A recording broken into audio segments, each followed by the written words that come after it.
Well, naturally, it's a disappointment there because this provides access to policing, and closing the gap between policing and public is a constant concern to me. But the reality is we have significant savings to find, and the public, generally speaking, are not using the inquiry offices day to day, and so it makes good sense for us to look at savings in this area. Initially, I was concerned about this measure, and then I've spent many hours with the police looking at the reality of the public's use of inquiry offices, and the evidence is such that, as a general statement, these inquiry offices are hardly being used other than in the big urban centres.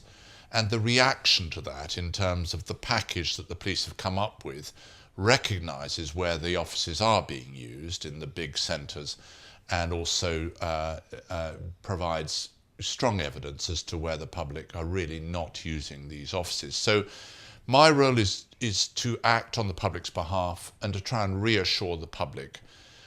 What I've asked the Chief Constable to do is to look at a package. We're not just talking about closures here. We're looking at, in times where we've got to save more money, and we are up for that because we've got to take our fair share of public savings.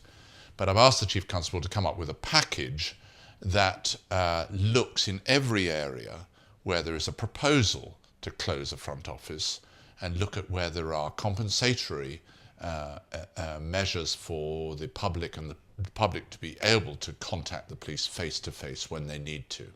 You've been very strong in your insistence on that, and of course, looking to the future now, you will be monitoring that progress and making sure that these packages are instigated and are working well, and the public become convinced that this is serving them well.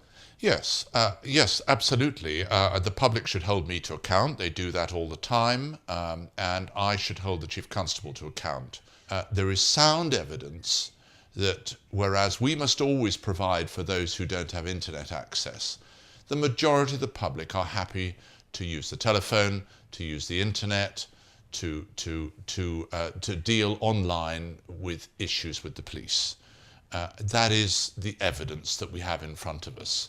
And so the police will react positively to that and reinforce some of those mechanisms, and particularly the alternative number to 999, the non-emergency number. We're going to look at improving the service. There will also be boxes on the walls of the police stations.